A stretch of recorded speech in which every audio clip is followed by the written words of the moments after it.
أنا جوزي كان مسافر وكنت قاعدة أنا وابنه وكنا قاعدين نتفرج على فيلم، وهو جاي من بره كان جايب حلويات كتير وأنا كنت قاعدة، وقام رقنيها كلها في حجري وقال لي يلا علشان نسهر، والحاجات دي كلها لزوم السهرة وعلشان السهرة تكمل وتكون حلوة. يعني كان جايب كده حاجات زي لب وكراميلا وشوكولاتة وسوداني، حاجات زي كده، وقال لي أنا هدخل أغير هدومي وهجيلك على طول. وفعلا دخل علشان يغير هدومه، بس لقيته طالع لي ومش لابس غير بس الشورت وبس. فأنا قلت له إيه اللي أنت لابسه ده؟ قال لي عادي، يعني الجو حر، ولا أنت مكسوفة مني؟ قلت له لأ عادي، مش مكسوفة ولا حاجة، كل الحكاية بس علشان أنا أول مرة أشوفك وأنت كده. وجه قعد جنبي على الكنبة، وكل ده وكيس اللب كان لسه في حجري، لأني أنا كنت قاعدة أتفرج على الفيلم وكنت مندمجة معاه قوي، وما حسيتش بنفسي خالص غير وهو عمال بيمد إيده علشان ياخد حاجات من الكيس، وعمال بيمد إيده قوي قوي وأكتر، وأنا سبته ومعرفش سبته ليه.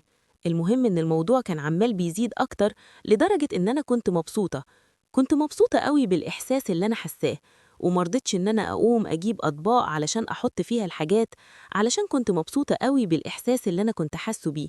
ومن الحاجات اللي هو كان بيعملها بصراحة كان إحساس ما حسيتوش قبل كده، ما حسيتوش خالص مع باباه، بس كنت حاسة بيه. المهم إن الموضوع اتطور قوي، لدرجة وإحنا يعني كنا قاعدين بنتفرج على الفيلم، جات لقطة كده رومانسية قوي في الفيلم، وبقينا إحنا الاتنين قاعدين بنبص لبعض كده. طبعا مفيش حد، والدنيا ضلمة ومفيش إلا أنا وهو بس. أنا كنت يعني مضلمة الشقة كلها، وكنا قاعدين بس على نور بتاع التلفزيون. بحب أنا الإحساس وبحب الجو بتاع بالليل، إني أنا يعني أضلم الشقة كلها وأسيب بس نور التلفزيون. وهو بدأ يقرب عليا أكتر وأكتر، وأنا كنت مستسلمة على الآخر، وكنت مبسوطة وكنت حابة الإحساس ده. فضل يقرب لدرجة إن أنا كنت حاسة بيه كله. هي طبعا يعني كلها كانت حاجات خارجية، بس أنا سبت نفسي خالص. ومرة واحدة نور التلفزيون اطفى، ولقيت إن التلفزيون فصل لوحده، والدنيا بقت ضلمة على الآخر. ساعتها بس اتخضيت وفقت لنفسي، ولقيت إن أنا فعلا كنت مستسلمة لحاجات كانت هتحصل كتير مش المفروض إن هي تحصل. المهم زقيته كده بعيد عني، وقلت له ما ينفعش إن ده يحصل، وجيت علشان أقوم لقيته مسكني من إيدي وقال لي مالك في إيه؟ قلت له لا مفيش حاجة، أنا بس هشوف الكهرباء فصلت ليه.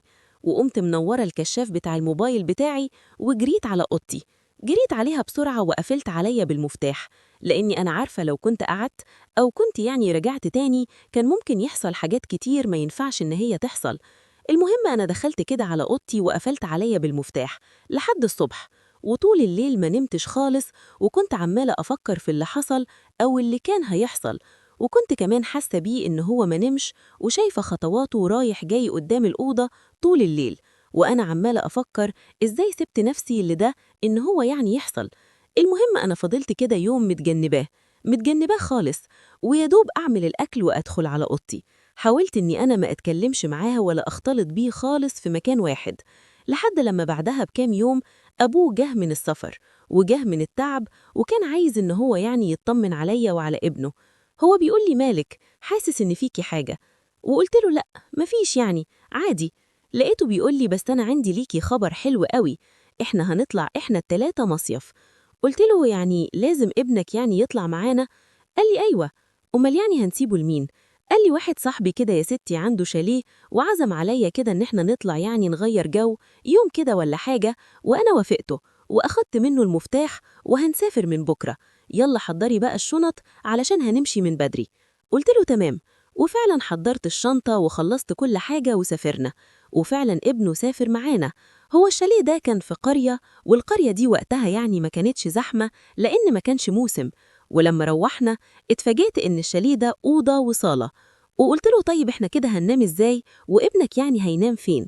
قال لي يا ستي ده زي أخوك الصغير، متقلقيش منه، ما إحنا برضه هناك في البيت يعني بننام مع بعض. قلت له ماشي، بس هناك الشقة يعني واسعة، وله أوضة لوحده وإحنا لينا أوضة لوحدنا، لكن إحنا هننام هنا إزاي؟ قال لي ما تشغليش بالك في الكلام ده، أنا قلتلك إن هو زي أخوك الصغير، وبعدين يعني ده مصيف وكل عادي يعني بينام مع بعضه. بصيت ليه كده وأنا مستغربة إن إزاي يعني هو ما بيغيرش عليا كده، وإن هو يعني إزاي بيخاف على ابنه بالطريقة دي. هو مش خايف عليا أنا، المهم لقيته بيقول لي أنا هنزل كده أجيب أكل وشوية حاجات على بال ما أنتي ما تفضي الشنط وكده. أنا فعلا بدأت إن أنا أنظف الشنط وأفضي الهدوم من الشنطة وكده، بس ابنه ما كانش يعني سايبني في حالي، ولقيته جاي بيقول لي أنا آسف، أنا معرفش إزاي أنا عملت كده، ومعرفتش إني أنا أمسك نفسي، بس أنا بحبك وما اعتبرتكيش أبدا إن أنتي مرات أبويا، فما تزعليش مني. فأنا قلت له ساعتها اللي حصل ده اعتبره ما حصلش وانساه خالص، لأنه ما ينفعش، وأنا زي ما أنت كده قلت أنا مرات أبوك، وانسى الحب ده خالص. وبعدها لقيته بيسألني وبيقول لي انت جبتي مايو؟ قلت له لا. قال لي طيب أنا جبت ليكي واحد من غير ما انت تعرفي، نزلت واشتريته ليكي. فبصيت ليه كده وقلت له ازاي؟ فلقيته مطلعه ليا مايو قطعتين. قلت له بس أنا معرفش ألبس ده. قال لي بقولك ايه، ده مصيف وما تبقيش مقفلة بقى، وبعدين أنا بحب أشوفك بالحاجات دي.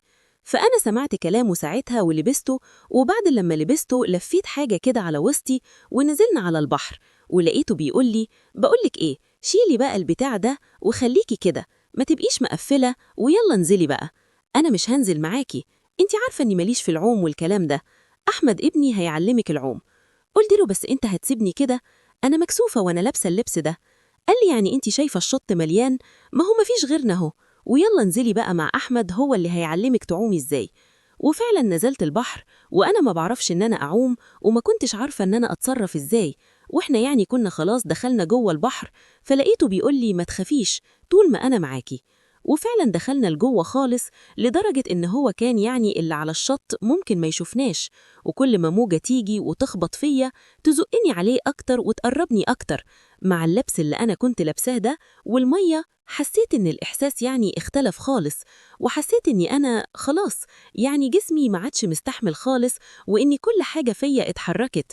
وفضلت معاه فترة كده، وكنت مستحلية الإحساس اللي أنا كنت حساه، وكنت حاسة بكل حاجة تحت المية، وفضلت مستمتعة كده ومبسوطة.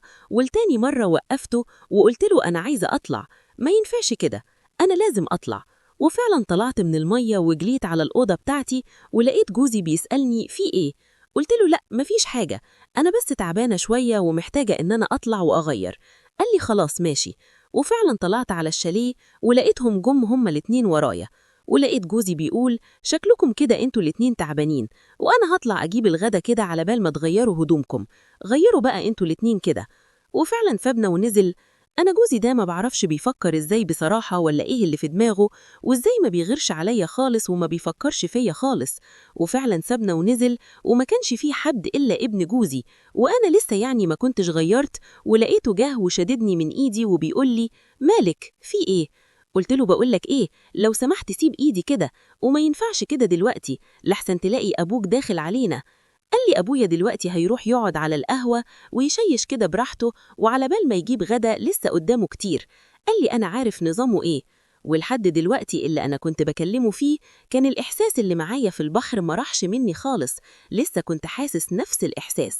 بس ساعتها ما قدرتش خالص، ما قدرتش بقى إن أنا أتملك نفسي، وسبت نفسي خالص ورحت معاه لحد السرير، وسبت نفسي خالص.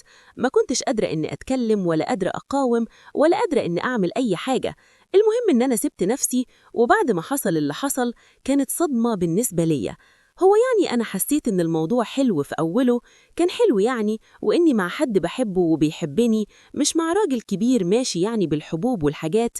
المهم أنا وهو في نص الموضوع ما كانش بيتحرك خالص، مرة واحدة كده وأهز فيه وأحرك فيه ما بيتحركش خالص. ساعتها اتخضيت جامد وزقيته وحاولت إن أنا أصحيه فيه وأهز فيه، لكن برضه لقيت إن هو ما بيتحركش.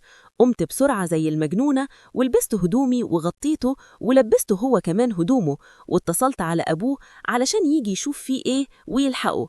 وفعلا أبوه جه بسرعة، وكان جايب الدكتور معاه وهو جاي، وأنا كنت خايفة مش عارفة يعني ممكن يقول إيه ولا يسأله فيه إيه. المهم أنا كنت مخضوضة قبلي وكنت خايفة، والدكتور قال إن هو اتوفى علشان كان عنده القلب. هو ما ينفعش إن هو يمارس حاجة زي دي، لكن أنا وأبوه ما كانش قايل لي لينا حاجة زي كده، يعني ما كنتش أعرف حاجة من دي خالص. علشان كده عرفت إن هو كان خاطب مرة وفشكل بسبب يعني الموضوع ده، إن هو ما ينفعش يمارس العلاقة دي علشان التعب اللي عنده. ولما الدكتور قال كده لقيت أبوه بيبصلي كده وبيقول لي هو إيه اللي حصل؟ وقتها قلت له ما حصلش حاجة، بس هو بدأ إن هو يزعق ويسألني في إيه اللي حصل. وقتها انهارت وحكيت لي على كل حاجة حصلت من أولها لآخرها. طبعا هو انهار وبقى يعني عمال متعصب عليا جامد، وفي النهاية طلقني. وأنا هنا خسرت كل حاجة، خسرت حياتي وخسرت جوزي، وهو كمان خسر حياته وعمره ومات على حاجة صعبة جدا زي دي. وحكايتنا النهاردة لحد هنا تكون خلصت. ولو عجبتكم ما تنسوش بقى الاشتراك في القناة وتفعيل زر الجرس علشان يوصل لكم كل جديد، وأشوفكم في حكاية جديدة.